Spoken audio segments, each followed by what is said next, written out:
thank you for joining us today at this important panel discussion about how 350.org is creating a global movement around climate solutions. As donors, whom we greatly appreciate, we're giving you an inside look today at our changed strategy and specific actions that have gone on quite recently. 350.org is committed to achieving an equitable transition to 100% renewable energy.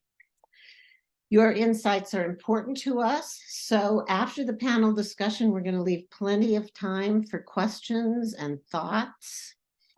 I'm honored to be able to facilitate this conversation. I'm Terry Odendahl.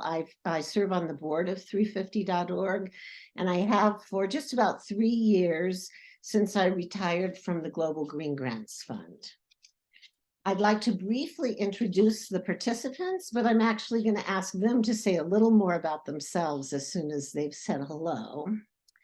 May Bouvy, who is our executive director, and I think all of you know her, the founder of 350.org and 350 Action. Candace Fortin, who's a US campaign manager and will be telling us about some exciting work that she just completed. Candace Ezekiel, who is a board member along with me, as well as a co-founder of a local group called the Ghana Reducing Our Carbon, and he's also a Goldman Environmental Prize Award recipient. So why don't I ask May to tell us a bit about yourself. We'll go May, Chibeze, and then Candace. How did you come to be at 350.org? What's important to you about your organizing and activism? And also if you can tell a story that helped bring life to your work, that would be great. May? Thanks, Terry, and thank you so much for joining us. We know you have lots of ways you can spend your time, so we're grateful that you're spending it with us. So yes, I'm one of the founders of 350.org. We started 350 in the mid-2000s, and I'm now our executive director and have been for many years now.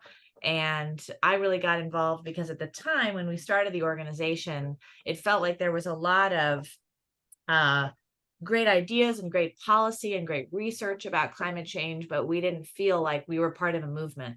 And with a problem as big as climate change, we didn't see how we could possibly succeed unless the movement was united globally. So that was really what animated me then and does today. And you'll hear more about that on our call.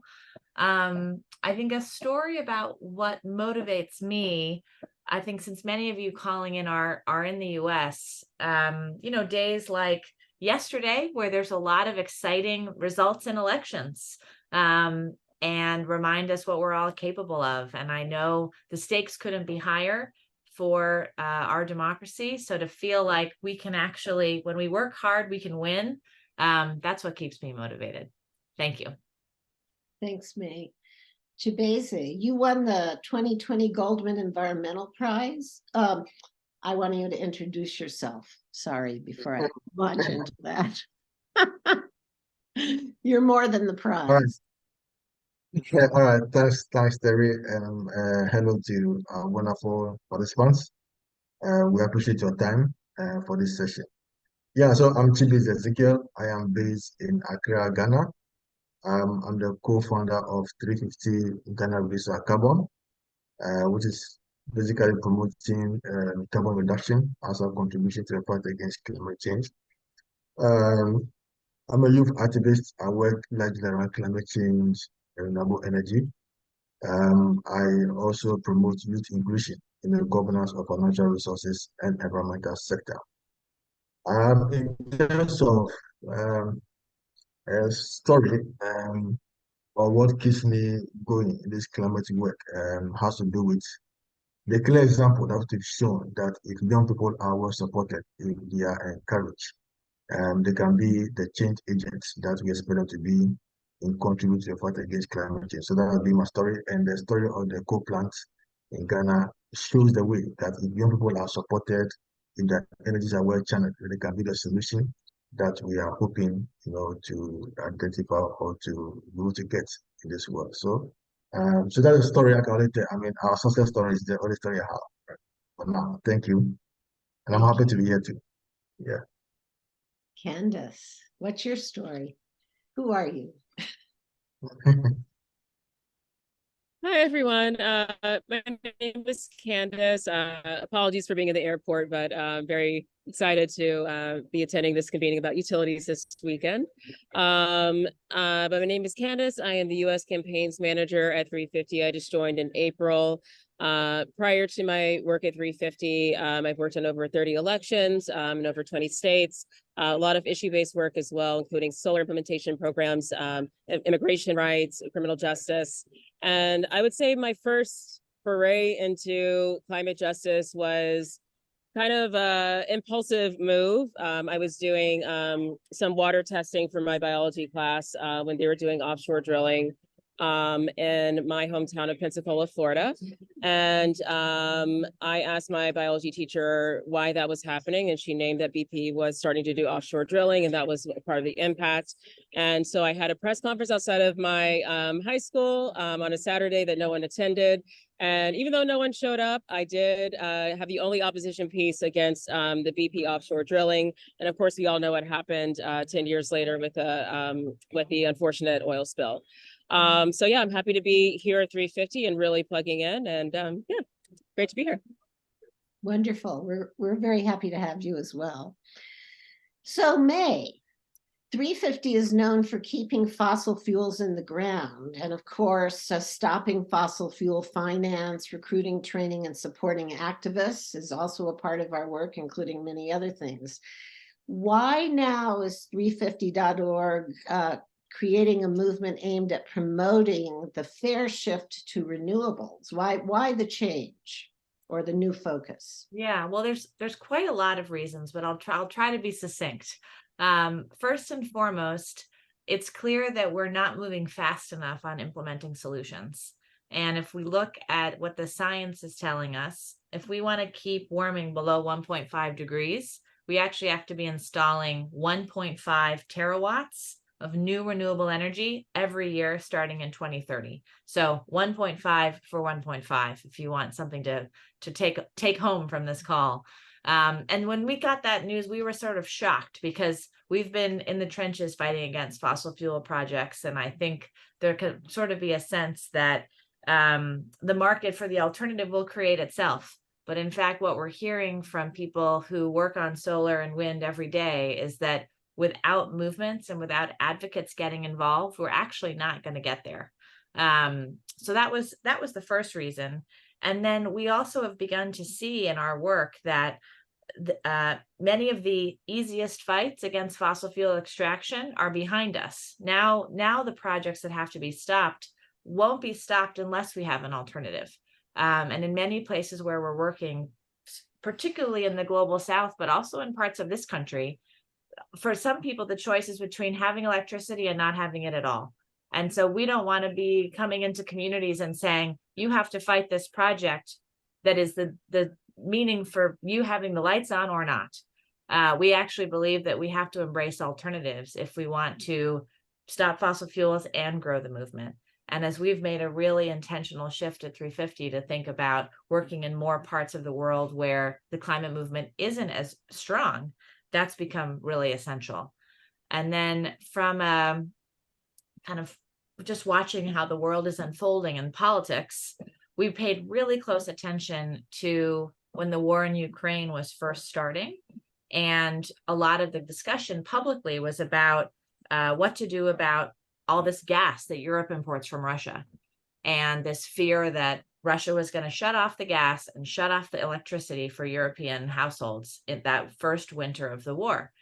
And rather than jumping on that and saying, let's go to 100% renewable energy, many European governments didn't do that. Instead, they just started to look for new places to get gas. And so that showed us that in a part of the world where we can all agree climate policy is very advanced, public support could not be higher for climate action, they still couldn't make the change. So that pointed out to us that as a movement, we have to be much, much more involved in the fight for solutions than just the fight against what we don't want. Our hope is that doing that will also give us a sense of hope and inspiration, maybe even joy in our work, that if we focus on the world we want to build, it can animate us and give us strength for the fight ahead, and also inspire new people to join us who we're not working with yet. So there's a lot of reasons why we think this shift is important. And of course, we're still very involved in a lot of important fights against extraction to this day. And it's important to us to see those fights through with our community partners. But we're hoping that in a lot of those places, offering an alternative will also help us win against the battles that we're involved in. So, and we just had our kind of debut set of actions this past weekend for Power Up, really spotlighting stories from around the world of where is this transition happening and where can we find inspiration and learning.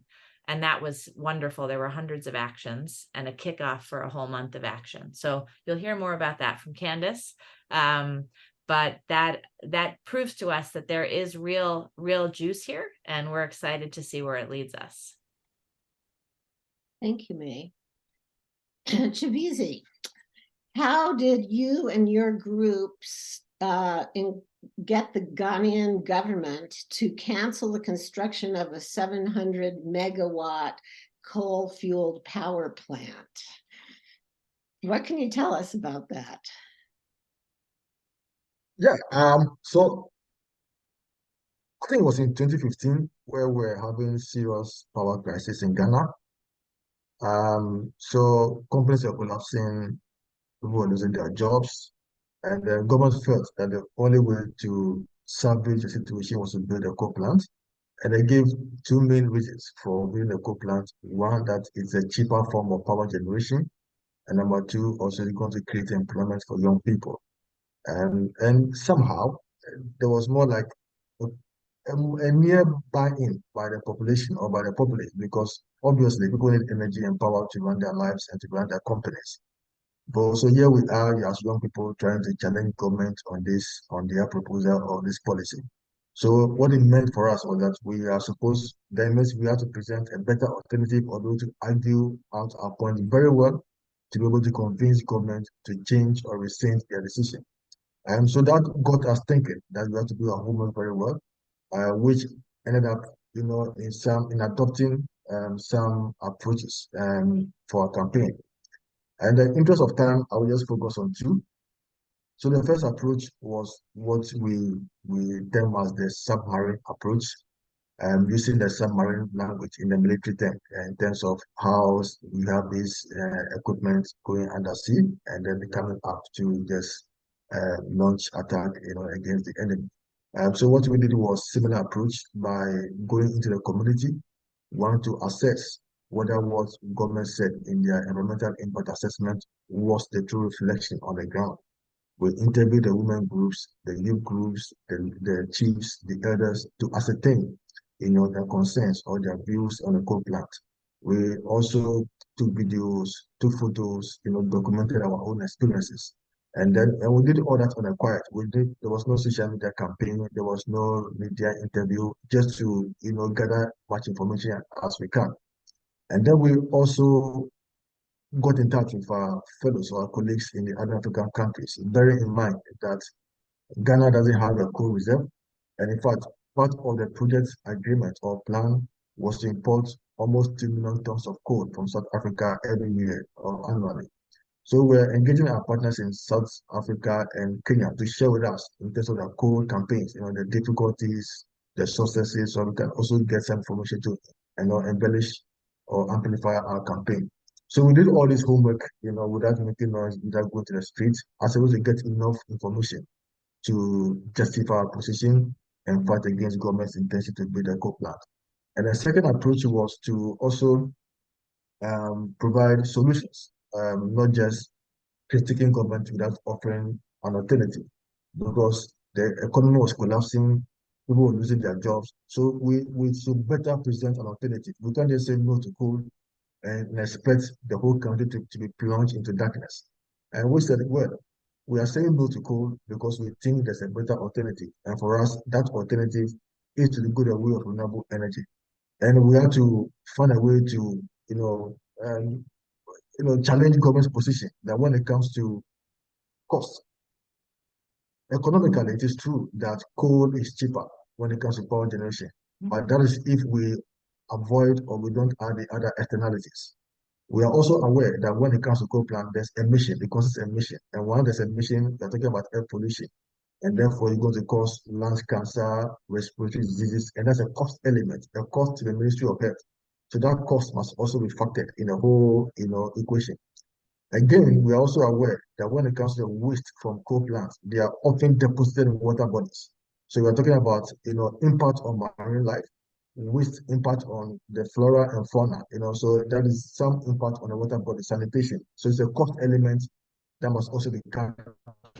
So if we capture the health costs, if we capture sanitation costs, if we capture the other externalities, then it doesn't make coal cheap. So if they say coal is cheap, it is not cheap, when we add all these costs together.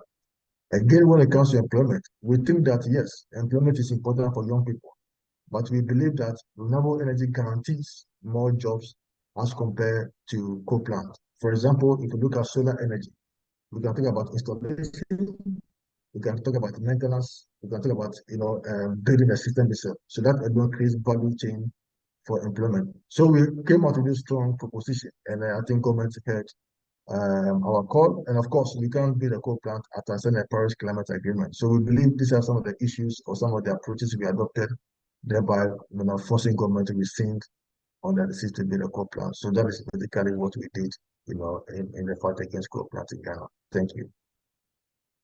Really impressive. Thank you. Thank you. Candace is joining us from the Boston airport. She's so committed. And sometimes I think she might have some noise in the background or whatever, but we want to hear from her. You just organized an inspiring event in the Gulf of the US that brought together a coalition of grassroots groups. Can you talk about the coalitions and how you reached them and organized people, specifically young people, outside of the traditional movement? Sure, absolutely. So just to give a bit of a background, I decided on the Gulf for a myriad of reasons. There's a large percentage of petrochemical plants that exist within the Gulf region. And there's also a critical amount of issues that are happening right now that could lead to a crisis soon. We're looking at the saltwater intrusion issue that could impact the drinking water with the entire population of New Orleans. We're looking at the salt caverns that are collapsing in Southwest Louisiana that could taint the water within that community as well. We're looking at multiple plant explosions that have happened within the past 2 months since I started building this event that have impacted the quality of air and the air that folks breathe within their homes as well as outside. And it just felt like a really critical time to do this, especially since the EPA has recently decided that Cancer Alley, which is the notorious 85-mile route between New Orleans to Baton Rouge, does not have any civil rights violations to investigate. So it was a huge, huge blow. There's a lot of demoralized, energy that's happening. And when I presented this idea as doing a power up moment that is sort of an act of resistance, driven towards solutions, folks were really, really latching on to that and said that this is a great catalyst to bring new people into the work. So I made that a really big focus. First and foremost, we talked to some of the youth who are within different coalition groups to see which sort of acts that we should bring in to perform. So we had like Big Frida and Manny Fresh and Hot Sizzle, who's like a local bounce artist. We had a kid zone. We had bouncy houses, face painting, a lot of folks who were tabling, just engaging with folks, as well as a live 100-foot mural that people could come up and make their own art and participate in. And so it became really interactive, really engaging, really, really fun. And to just engage and to sort of do outreach outside of our regular base, because we all know we have our nonprofit list. We have people who are already bought into climate, but if you want to bring new people in, we have to go outside of our comfort zone. So we had an all-Black young street team that went to HBCU events, went to football games, basketball games, homecoming games, tailgates, and just like organically passed out flyers, talked to people, went to nightclubs, had a nightclub after party from our event that really brought people in. And it was just this really great, genuine engagement that brought 500 kids into this space to really just uplift and celebrate these amazing advocates that we have, and as well as getting tapped into the work. So we really went outside of our comfort zone. I think it's really just listening to the people on the ground and what they know works. Because, you know, I had my own sort of like impulses, and there were people who were like, no, Candace, that doesn't work. New Orleans folks don't come on time. That just doesn't happen. You know, New Orleans folks, it's word of mouth. That's what you got to do. You got to go on the radios. You got to talk to people in person, and it works. So yeah, I would just say really trying to listen to people on the ground for their insight, because that's probably the best catalyst to get a good turnout. Thank you so much. We're so excited by that. Well, I think you've heard how important youth are to the 350 organizing movement. May herself was once a youth founding the organization. And so the next few questions are going to have to do with that. And we'll start with you, May. Why is it vital to bring young people to the table to fight climate change? I think we've seen time and time again how young people help lead our movement. I mean, for so long, the climate issue was understood as something that affected future generations. Unfortunately, now we see it's affecting people right here and now. But for many years, young people were seen as sort of the natural constituency that would care about climate change. And so we saw so many young people who stepped up and were leading. And at the same time that we were getting 350 going, there were these youth climate coalitions being formed all over the world, India, China, Australia, Canada. So, and, you know, and all of these people are still involved in the movement today. Many of them are elected officials. They're running solar companies, but, you know, that was just my generation. But you've seen wave after wave of youth leaders just coming into this work. And I think in many ways, one of the high watermarks of our movement was in 2019, when we worked with Fridays for Future and youth organizations around the world to bring out 7 million people worldwide to march for climate action. And we've never seen that many people mobilized on this issue before or since. So when it comes to creativity, when it comes to scale, and we really had, I think, the global attention in an unusual way because of all of that momentum. So you can't discount our advances as a movement without the role of young people stepping in and making something amazing happen. And now that we are no longer a youth organization, we still work with a lot of young people, but now our role is to really be ready to respond to when youth issue a call and need us to be with them in solidarity. And I'm, you know, it's been a few years, so I'm waiting for the next youth wave that comes up that we need to bolster. So I have no doubt it's just a question of when. Great. Let's move on to Chibizi. And maybe you could also, I'm sorry, I don't mean this question to be insulting in the least, because I want to know how in your work the youth are vital to the fight. But I want to know if you think that you and your team might have been underestimated because of your age, and so you could sort of outmaneuver the opposition. Yes, I believe very strongly that our leaders were very surprised that we could mount such a campaign. And I must say that campaign lasted for just about from January to October. You know, talking about just 10 months campaign for government to change its mind. I mean, that might have been a very impressive campaign. Because what I know is that it is quite difficult to get young people to push policymakers already. I mean, they see young people as not having the ability. We lack the skills. We lack the capacity to make meaningful arguments. We are not able to, you know, contribute intellectually when we are having, you know, policy conversations. So obviously they underestimated that young people can actually come up with such strong, you know, position. We have even seen well-established NGOs, big CSOs, in quotes, who are even struggling to push government to change certain policy. But here we are, young people, young movement, being able to change government's mind. I think it's something that ought to be appreciated. But I think that what actually did the magic for us was the approach that we adopted.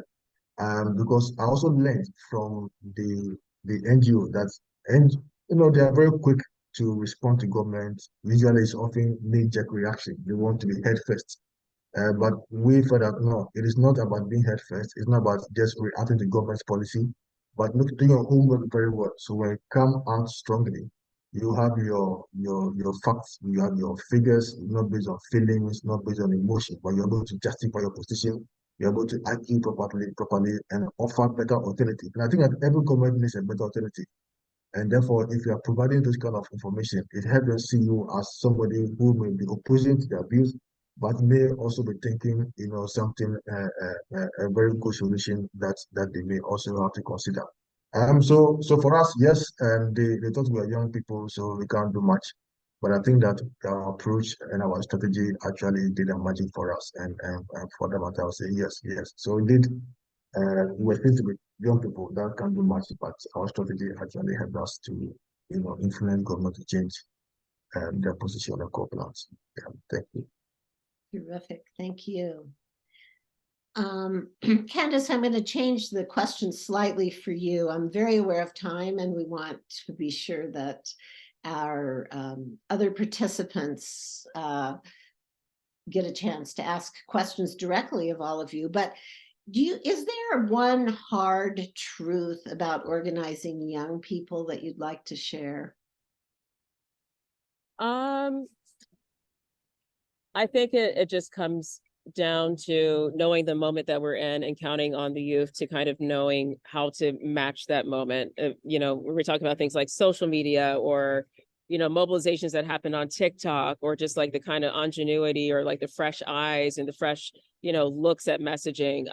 Even we had this art build about a week before our big Power Up event, and there were so many kids who came through. And just the images that were coming out of that, it was just so invigorating just to be in that space with youth who can kind of understand the message in a very like rudimentary, fundamental way, and being able to translate that in ways that I haven't seen before. And it's like that constant, kind of freshness and that approach, I think is super duper important. So I would say, as much, and I know that May has mentioned this before as well, is like making sure that there's some intergenerational connectedness, making sure that there's some education that's kind of cross-pollinated, but also just because this is their moment, making sure that we're giving them those resources, that kind of tutelage, that kind of education, so that they can really fly with it and connect communities. Yes, very thoughtful. Thank you. So I'm going to ask this of all three of you, and then we're going to turn to our participants who've been watching and listening. What's one thing, or two if you want, that you want people to know about why fighting on the ground against fossil fuel industries is important? May, you start, please. I think what I would emphasize is the level of commitment of people who are fighting this fight day in and day out. And I think what we often think about is, how do we have a movement for climate action that's really rooted in places where people live? Because this issue is about our home, right? And what we call home, and defending the places that we live and protecting our families. And so it's very important to be in a network of people who are based locally, but who work together globally. That's always kind of been the idea of 350. And so, by being part of our network, by supporting our work, you're supporting all of these communities that occasionally come together, like they did this weekend for Power Up, and really show that we're all in this together. But the reason we're all fighting this fight is because we also care about our homes. So I think that understanding that you're supporting work that is deeply rooted in communities, but that we're also part of our power comes from that, right? And it also comes from our linkages with one another. So I think that that's That's what I would say. And, you know, there's a great example of this if you want to sort of understand what Chibeze was saying about sharing stories across the continent about fossil fuels. Like, we built this platform called Africa VUCA, which is a mechanism for community groups that we work with on the continent to share stories with one another about what worked. And that's an example of the kind of thing that you're supporting by supporting our work, is that these linkages where, you know, we don't have to reinvent the wheel. People know how to win. We just need to remind each other that we know how to win. Great. Chibeze, what would you like people to know? Yeah, I'm always biased towards young people, so I will just pitch my tent there. So I just want people to know the power that young people have, the energy, the skills, and the abilities. And I always, I always see young people as a mighty rushing water that if they are not well coordinated, they can cause distraction. But if you're able to channel these energies wisely, then the young people can become the force that we want to reckon with.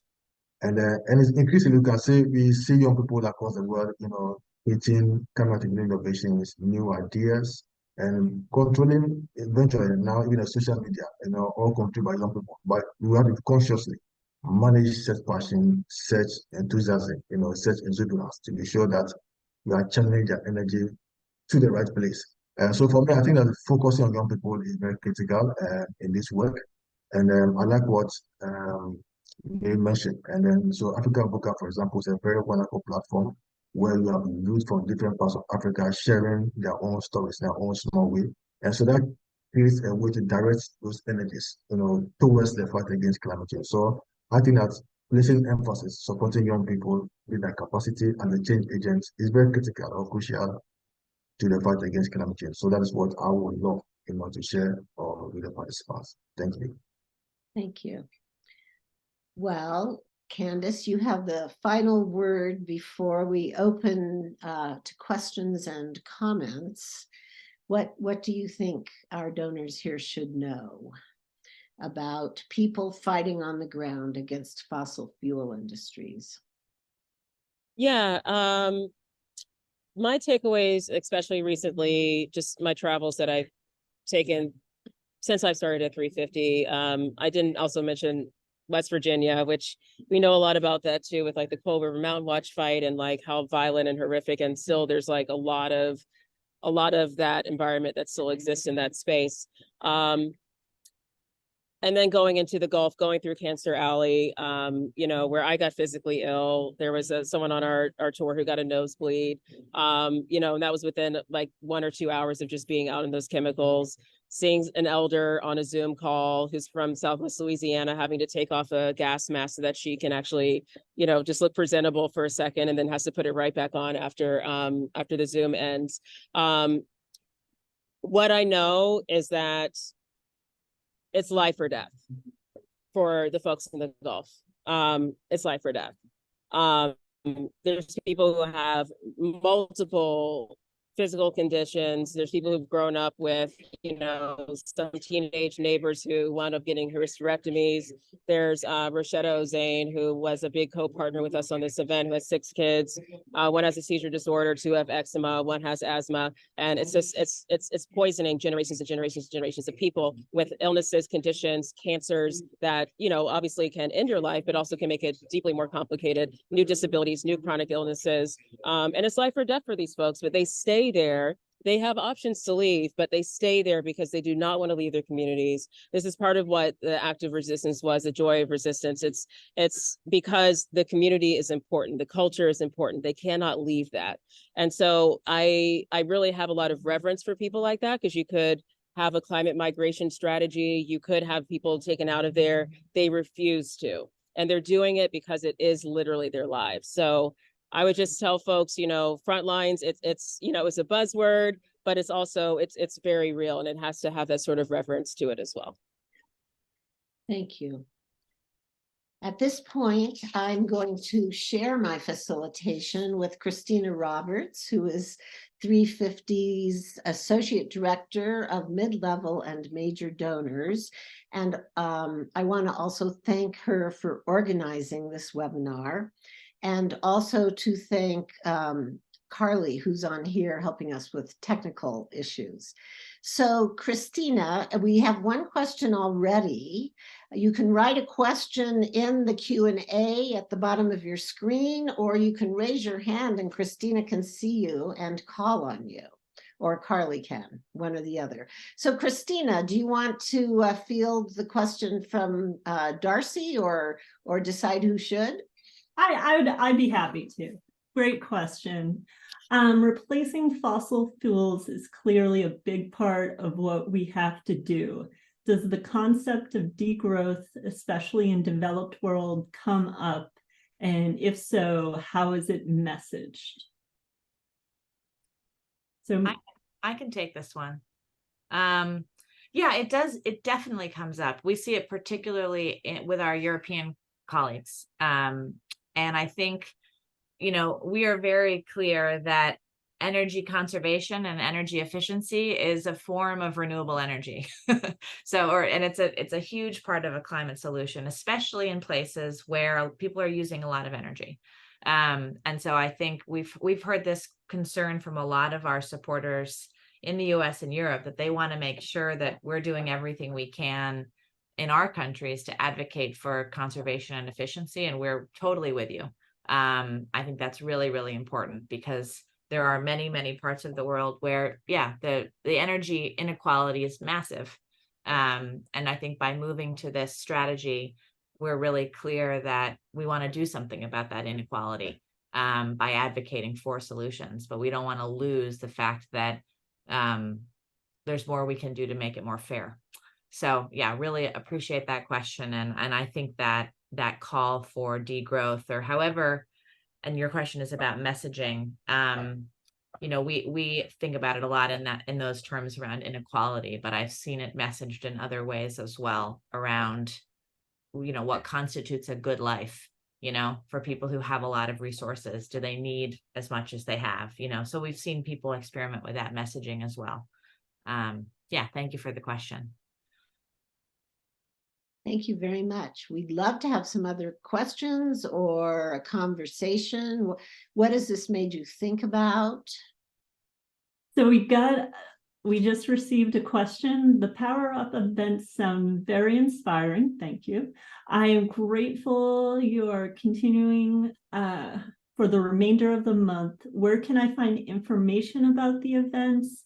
And if there's not one in my area, how can I start one? I love this question.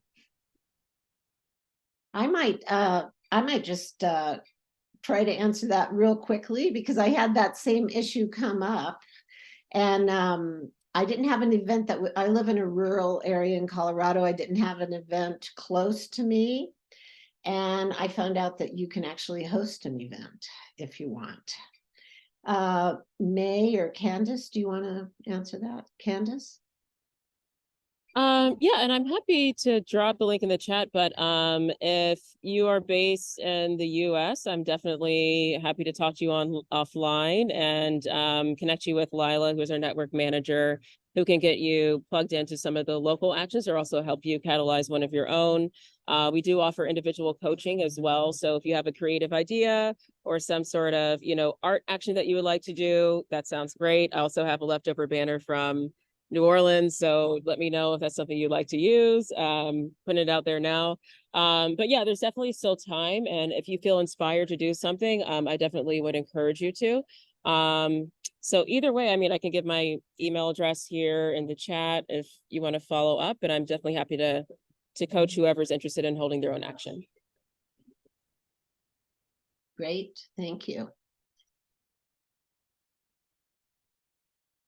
And Carly has written a message in there too. I don't know, are there any hands up? I'm not able to see the hands. I'm only able to see the chat. Oh, we got one more question. With COP28 next month, what will be 350's focus or goals? Yes, I'm happy to answer this. So this is going to be a difficult COP, partly because it's hosted in a country that does a lot of oil extraction. And that was also true last year's COP and maybe true next year too. So we're as a result really, really focused on making sure that there's a demand for a phase out of fossil fuels for the entire conference that is connected to a demand around increasing support for renewable energy. And we're really clear that if we don't ask for those two things together, we might get one and not the other. Chiefly, we might get a big investment in renewable energy because we know that's something that is likely to come out of this COP. But that on its own, without the phase out, isn't totally the win that we want. So that's a bit what we're focused on. And we're also really looking forward to the COP that's going to be hosted in Brazil in 2 years. And we really are putting a lot of our hope that this can be sort of rebuild the public support for these meetings, which have become increasingly unambitious, ineffectual, whatever you want to say. I've been attending them since 2005. And it just keeps getting harder to get what we need. And there's a hope that the Brazilian government will really step up to the plate and deliver something important and fair and ambitious that also really involves the movement. So when you're reading about what happens out of this coming COP and maybe feeling a little bit down, remember that. I leave you with that. And, we have 2 years to be planning towards that, but this is going to be a tricky one for sure, this coming, but we will have a great team on the ground. The Pacific Climate Warriors will be there. Our global campaigns team will be there, and some of our team from Brazil will be there to kind of get ready. So we will be sharing updates about how it's all going. I do see, Christine, that we have another question from Darcy, but I wanted to ask Chibizi a question that's a follow-up on the COP28. Because we had an earlier session and the answer was so great that he gave to another person. What for a local group, how would you contrast and compare what a local group does with what this International Conference on Parties do? And just for a moment, I'll tell you that I've been to like 6 COPs, and they are the Conference of Parties, and it's a lot of parties among the people who go. And unfortunately, while many are working really hard behind the scenes, I have become very disenchanted by the COP system. Chibizi, what do you think? Yeah, well, so rightly so. My observation over the years is the disconnect between what is being discussed at the top session and then what is actually happening on the ground or on the local context. So what we are trying to do in our own small way is to try to bridge the gap, so that at least whatever is discussed at the global level can cascade, can have some effects at the local level. In that regard, we do organize what we call the pre-COP National Youth Summit every year, where we bring together the Ghanaian climate negotiators to engage the youth of Ghana. We want to educate them on what COP is about, what is blue zone, what is green zone, what do they mean, what goes into COP negotiation, what do the tests mean, and what are the expectations, what will the AGN, for example, negotiate on, so the youth can understand what goes into COP. And more importantly, if there are any comments, any views, any input that they think that the Ghanaian negotiators can carry along, they can make those views clear, to the Ghanaian negotiators. Also, we do that always, prior to COP, the COP sessions. But what we have failed to do over the period is to also have a post-COP session where we can now have another convergence and say, okay, well, now we've seen the decisions, the outcome document is out. What does it mean for us moving forward? What is the implication for us as climate activists? So next year, after COP this year, next year, we intend to do a post-COP session where we are going to break down, the decision. What does it mean? The implications for us as a country in terms of how we're taking forward our NDCs, our National Adaptation Plan, what do we need to do in terms of climate finance? How do we mobilize funding in order to prosecute or to implement our climate actions? So that is what we are doing in our small way. And we also do organize what we call the Road to COP webinar series. And the Africa Broker platform has been very wonderful, where we get some of the speakers from the platform to also share their own experience. So we're trying to build a community of young people within Africa on the COP sessions and now the post-COP sessions. So at least the activists can now come back home and take certain actions on the national level to demonstrate that they are also contributing their own small way to the accomplishment of the outcome documents that are often released at every COP session. So that is what we are trying to do to connect the global conversation down to the local issues. Thank you. All right. Another question is, with the new strategy, will 350 continue to keep pressure on financial institutions to divest? Absolutely. We will continue to support divestment as long as we live. It varies depending on, the place, but, a lot of this work is really led by local 350 groups at this point. And we try to help them whenever we can. And especially when there's a big fight, like the California state pension system was voting on divestment. So we'll field phone calls in support of that, but absolutely. And I'm really glad you asked about it. There's one other thing I wanted to say. Oh, that we continue to believe that even with this new strategy, work on finance continues to be really important. And so we're thinking a lot about what is the right lever to pull when it comes to financing of renewable energy, and what is a helpful role for an organization like ours to play. And so we're in the process of thinking about different ideas about what that could be. But we've tried a lot of different things as it relates to finance over the years, as many of you know, and we're constantly learning about how to make an impact in this area. So there's going to be more to come on that soon, which we'll look forward to sharing with you. All right, I have one more question. Are you involved in the plastics treaty negotiations through the UN? Obviously, they come from fossil fuels. Not really. We definitely partner with those groups from time to time, but mostly just because there's not enough hours in the day to do everything. But we were, this is kind of a fun fact, but the main coalition, Break Free from Plastics, they asked if they could use the term break free because we were at the time mobilizing under that banner to say break free from fossil fuels. Maybe Chibeze and Terry will remember that. It's a bit of a throwback. So early on, we said, yes, you should take Break Free and run with them. So just to give you a sense of how some of these things happen behind the scenes. But yeah, so we'll help in whatever way we're called on, but we haven't been super focused on it. Yeah. Well, thank you. It looks as if we've covered all the questions that have come up.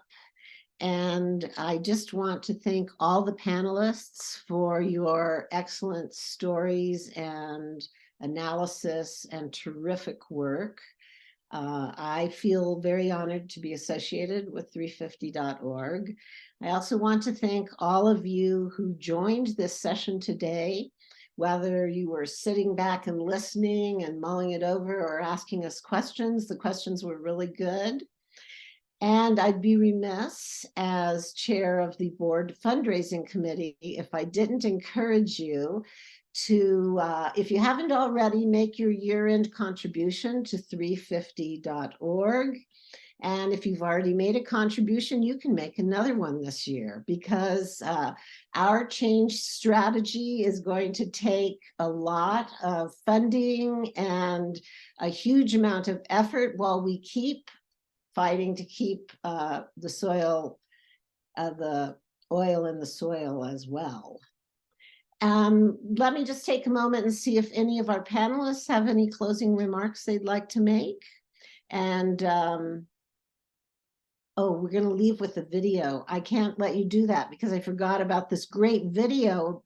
So take it away, Christina, and thank you all for being with us today.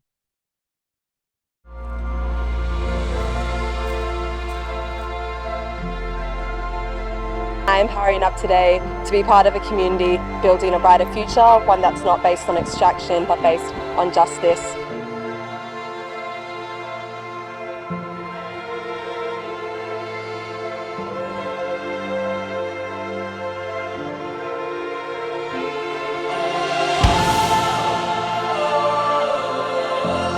Being out here fighting for the purpose of no more fossil fuel.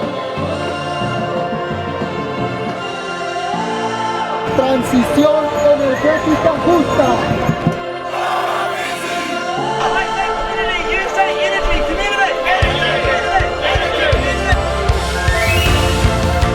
Today, we power up.